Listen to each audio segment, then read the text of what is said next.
Hundreds of thousands of Rohingya Muslims remaining in Myanmar face a serious risk of genocide.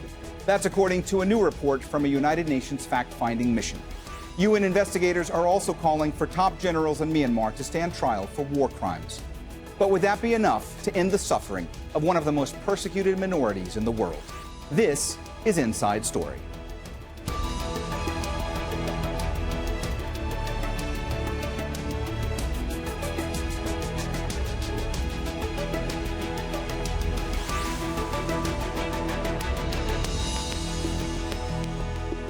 Hello and welcome to the program. I'm Mohammed Jamjoom.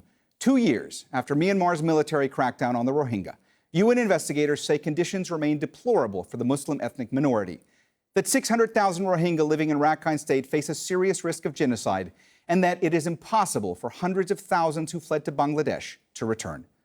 Last year, the UN fact-finding mission found that military officers carried out a campaign against the Rohingya with genocidal intent. The investigators are now calling for Myanmar to be held responsible and army generals to face trial over rapes and killings. Myanmar's government has repeatedly denied all accusations. The reports also concluded that Myanmar is failing in its obligation to prevent, investigate, and criminalize genocide. Rohingya living in Rakhine state face hate speech and restrictions on almost every aspect of their life. Factors for arbitrary detention, killings, torture, rape, and other forms of sexual violence are still present. The mission calls for the UN Security Council to refer Myanmar to the International Criminal Court and urged governments and companies to sever all business ties with the military.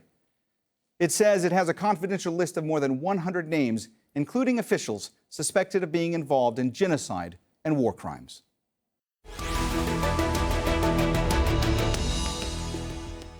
All right, let's bring in our guests. From Osnabrück, Germany, by Skype is Dr. Anita Shug, head of the Women, Children and Public Affairs Department for the European Rohingya Council. And from Yangon in Myanmar, also by Skype, is John Quinley, a human rights specialist at Fortify Rights, a nonprofit human rights organization. Thank you both for joining us. Anita Shug, so this new report from the UN fact-finding mission has now been handed off to the independent investigative mechanism for Myanmar. What happens next? What happens next is, first, before I answer this question, we have to make sure that this independent mechanism, it's not a court itself. And that's why it's very important when the report already has said that, the remaining Rohingya in Rakhine state are under the threat or are facing the ongoing genocide. So we have to consider that this is independent mechanism is not a court itself, but it will use the evidence which has been provided by the fact-finding mission to prosecute the generals in the future. So it is very important that the international community takes concrete action, referring the Myanmar military, the country itself, to ICC and to the International Criminal Court of Justice, because otherwise the Myanmar military and the civilian government will continue to enjoy the impunity for the crimes they have committed or being the complicit for the genocide against the Rohingya community. And the genocide of the Rohingya community does not stop. It is being involved. Other communities are being also involved, like the Rakhine people, the Shans, the Kachins. So there should be, beyond the mechanism, beside the mechanism, there should be an action now. The lip services, what the international community has been providing, or the zero political will, it should end. John Quinley, I saw you nodding along to what Anita Shug was saying, so I want to give you a chance to respond because it looked like you wanted to jump in. But I also want to ask you to expand upon the point that Anita Shug was making when it comes to the International Criminal Court, because this is a process that is beset with complications and bureaucracy. At the moment, there is an official request by the prosecutor at the ICC in front of a panel of judges for an official investigation to be opened into the crimes against the Rohingya. But we have no idea when a decision will be made, and we don't yet know when or if this could actually show up in a courtroom forum, correct? Yeah, I think the international community should use all the tools it has in its toolbox to be able to push for international accountability. So that means, like Anita said, the ICJ, the ICC, Even the fear. I mean, the Myanmar generals here in the country, they fear international prosecution. So this can have international accountability, and even the idea of it can have a preventative effect and stop future atrocities from taking place in the country. Anita Shug, one of the recommendations made by the UN Fact-Finding Commission is for international organizations, other countries, to stop doing business with Myanmar's military. But is there any evidence as of yet that the tide has turned on that these groups that are doing business with Myanmar's military will listen to these pleas and stop doing so? I don't think so. This will happen very soon in the future, because at the end of the day, the plight of the Rohingya is basically because of the economical interest in the country. Because everyone thinks that they have to have a piece of cake in the newly opened market in the Asia, and Myanmar is not one of the explode markets. So every country, many of the companies are willing to look or keep aside the genocide of the Rohingya and continue to do the businesses as usual. So I think unless and until there is an accountability, like the Myanmar military being dragged to the International Criminal Court and the country itself for violating or for not being able to or not willing to protect its a very vulnerable group or ethnic minorities in the country, I don't think so in the near future this is going to stop. All the companies will continue to do so. John Quinley, one of the points made repeatedly throughout the new report is that sexual and gender-based violence by Myanmar's military remains a prominent feature of conflicts there. But we're not just talking about the Rohingya, correct? I mean, we're talking about conflicts that they've had with other ethnic groups in Shan and Kachin states, correct? Yeah, I mean, the Kachin, the Shan, the Karen, the Rohingya have all experienced atrocity crimes from the Myanmar military. The Myanmar military is the problem, and there's a lot of solidarity happening between the ethnic groups right now. Rape has been used as a weapon of war in places like Kachin, Shan, and Kachin states. This is not just happening against the Rohingya, and it's not just happening against women. Men and transgender Rohingya people have also been targeted by the military and, experienced sexual violence against them. Anita Shug, from your vantage point, again and again, we've seen NGOs, we've seen UN organizations put out these calls for the international community to do more to help the Rohingya. Why is that not happening? I think as the international community or the UN has stated very many years ago, the Rohingya are not only the most persecuted community or ethnic minority in the world, but they are also the ones who have the least friends. And it has shown again during the atrocities in 2017 until now that the empathy our people should be receiving, they have failed to receive the empathy which they deserve. And this is the inaction of the international community, because I don't think so the Rohingya are to such an extent marginalized that they can offer anything to the international community. John Quinley, one of the reasons that the Rohingya are so marginalized is because they are effectively stateless. And you recently authored a report for Fortify Rights called Tools of Genocide, in which you really described in detail the history of what is called the National Verification Card, and how you say that has been used by Myanmar's military to further marginalize the Rohingya. Could you go into a bit more detail about what exactly that National Verification Card scheme is and how it has been used? Yeah, so National Verification Card, or the NVC, it effectively identifies the Rohingya as a foreigner in their own land, and it strips the Rohingya of access to full citizenship rights. The NVC is based off a discriminatory law called the 1982 Citizenship Law, which also does not allow the Rohingya to access full citizenship. At best, the NVC can grant the Rohingya naturalized citizenship, but a naturalized citizen can be stripped of their rights at any time by the Myanmar, by the state. So this is not a sustainable solution for Rohingya in the country or for those that may return in the future. Anita Shug, there's been a lot of coverage over the past 2 years about these repatriation deals, these agreements that were made between the governments of Myanmar and Bangladesh in order for Rohingya refugees in Bangladesh to return to Myanmar.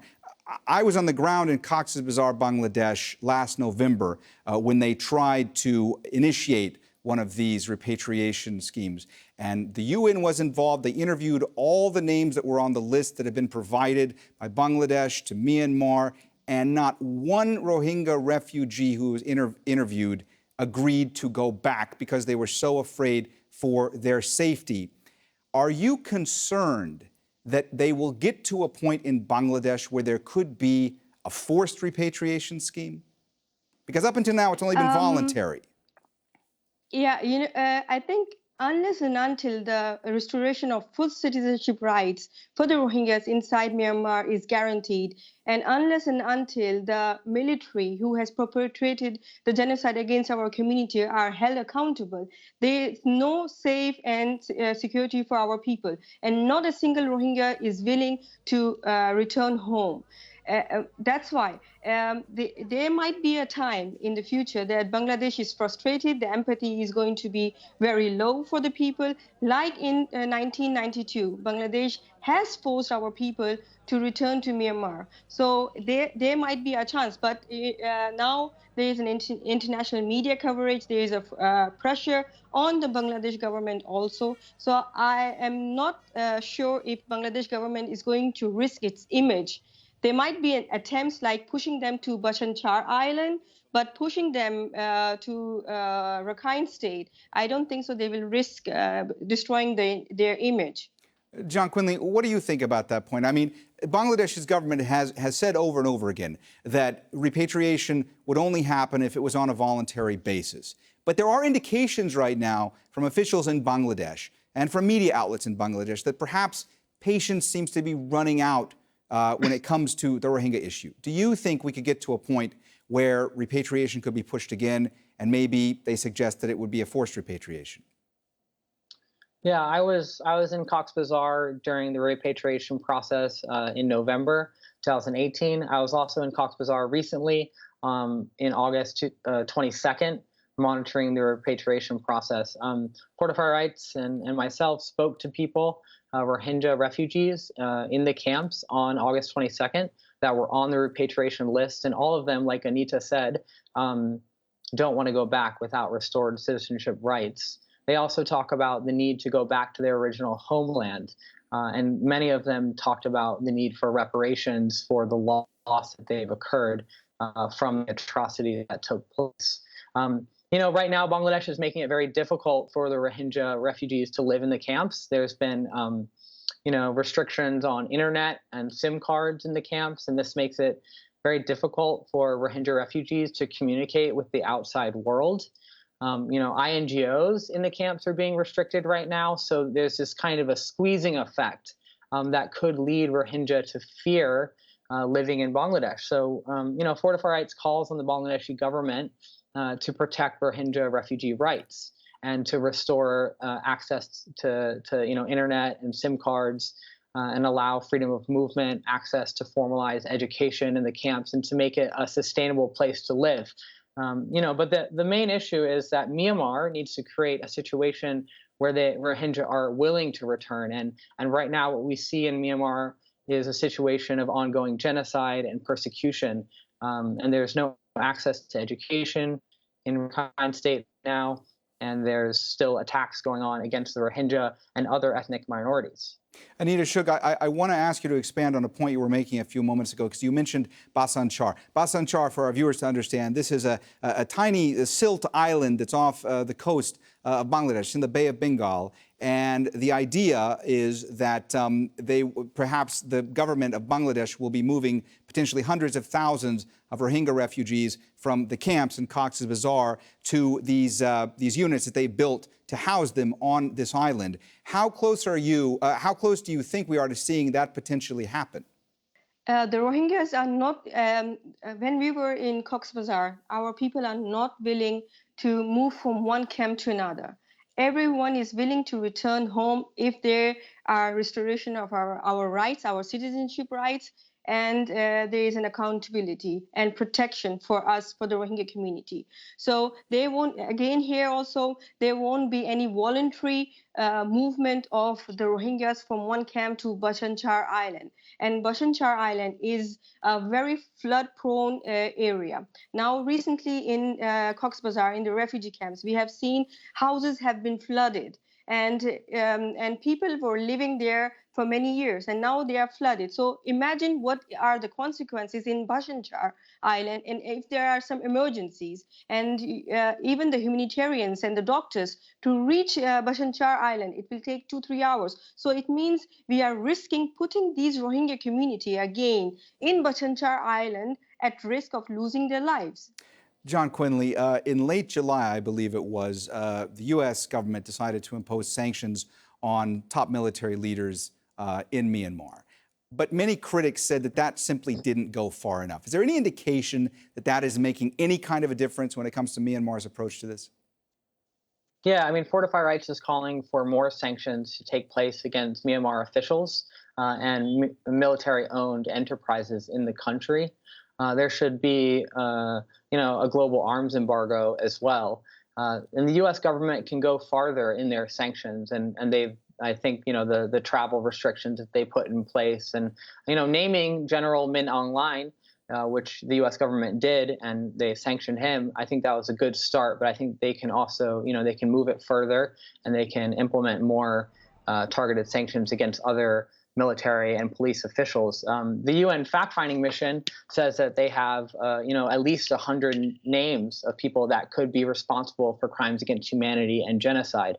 Fortify Rights in 2018 put out a report on the atrocity crimes that took place, and we named 22 military and police officials that we believe should also be investigated. So there's a lot more that can happen, and there's from the international community. Anita Shug, I've been to Cox's Bazar 4 separate times in the past year and a half, and I can tell you that the types of atrocities that have been described to us when we've been in the camps are among the worst that my team and I as journalists have ever encountered. Are the men and women and children who suffered so much trauma and so much abuse, do they come close to getting the kind of help, whether it be medical, whether it be social, whether it be counseling, that they need? It is very important that you have asked this question, because when we visited the Cox's Bazar, we have interviewed, we have met many victims, including children and women. If we want to highlight one point, when people go to our people and interview and take testimonies, they return home with severely traumatized, and they are not the direct victims, and they receive the counseling. Unfortunately, our very young children, women, victims of rape, people who have lost their siblings, who lost their parents, and they have seen how their parents have been killed in front of their eyes. They were forced to see. They haven't received even a single psychological support counseling sessions. And we are talking about 65% of these out of 1.1 million population. And may it be a psychological support or medical support, there is a huge gap, because the camps are not equipped or are not prepared to provide tertiary services, specialized services. We have even met kids, children who have been directly shot and they are paralyzed, and they are having complications like severe decubitus, and which needs plastic surgery, and there are no help for such children. So there is a huge deficit, and I think the international community, beside working for political solution, they should be also aiding in supporting the severely traumatized Rohingya refugees, psychological support support, medical support, and also education, because 65, as I said, 65% of the people are children, and we are losing our generations. And these are generations who have seen or have witnessed the trauma. And if you don't put these children or don't create a hope for them, they will be very easily radicalized. And this will become a problem for the Bangladesh government, for the people of Bangladesh, and also for Myanmar in the future. That's why it's very important that all the aspects, all the needs are met. All right, joining us now from London is Ronan Lee, a visiting scholar at Queen Mary University of London's International State Crime Initiative. Ronan, thanks for being with us. Look, I think a lot of people that maybe follow this story just from time to time don't quite understand the magnitude of the persecution faced by the Rohingya. I mean, we're talking about decades here, right? Could you go into a little bit about the waves of migration that we've seen, the 70s, the 90s, in the past couple of years from Myanmar into Bangladesh? Well, we've seen 4 major waves of forced migration from Myanmar to Bangladesh, and the common denominator every time is when Myanmar's military interacts with the Rohingya. The direct result is atrocities against Rohingya civilians and tens of thousands of Rohingya being sent to Bangladesh. During the 70s, they claimed that what they were doing was checking citizenship rights within Myanmar. The direct result was atrocities committed against Rohingya civilians, and hundreds of thousands crossed into Bangladesh. That was repeated again in 1992, when again 200,000 Rohingya or thereabouts were forced into Bangladesh. Now, many of those subsequently returned, but returned to the same kinds of conditions within Myanmar that had led them to leave in the first place. Again, during 2016, there was a forced migration when Myanmar's military used an excuse, which was that there had been unrest in the region, and 90,000 Rohingya were forced into Bangladesh. And then, as we know, during 2017, the largest forced migration in Asia since the end of the Second World War, 700,000 Rohingya forced into Bangladesh amid credible accusations from international bodies, as we see now, including the United Nations, that acts of genocide were committed. I mean, atrocities against civilians and most certainly crimes against humanity. John Quinley, we only have a couple of minutes left, so I'm going to ask you to please keep your answer as short as you can. But you touched upon something that I want to follow up with you about, and that's mainly the issue of mobile internet, partial shutdowns in Bangladesh. Now, I've been speaking to a lot of Rohingya refugees the past week. Obviously, they can't communicate as often as they could in the past, and they're really worried about what this means. I've seen you tweeting a lot about how symbolic the mobile phone is for Rohingya, because this is a way that they were able to document in the past the atrocities that were committed against them. Could you speak a bit about this issue and how important it is for the Rohingya and just how scared they are right now? Yeah. I mean, mobile phones inside Rakhine State for many years, and even still to today, are highly restricted. Rohingya caught with a smartphone or caught with international numbers in their cell phones in Rakhine State can be, prosecuted. They can be beaten. They can be extorted for money. So now that Bangladesh is also limiting internet access and SIM cards, the Rohingya know this process well, and the Rohingya want to communicate with the outside world, and not having internet connection or the ability to access SIM cards creates an environment where human rights abuses can happen and go undocumented. Rohingya that were fleeing the country in 2017 to Bangladesh documented, the atrocities that happened against them. So they've used mobile phones and internet to disseminate information to journalists, human rights monitors, and been able to show the world themselves what's happening to them. All right, well, we have run out of time, so we're going to have to leave it there. Thanks so much to all our guests, Anita Shug, Ronan Lee, and John Quinley. And thank you, too, for watching. You can see the program again anytime by visiting our website, aljazeera.com. And for further discussion, go to our Facebook page. That's facebook.com/AJ Inside Story. You can also join the conversation on Twitter. Our handle is @AJ Inside Story. From me, Mohammed Jamjoom, and the whole team here, bye for now.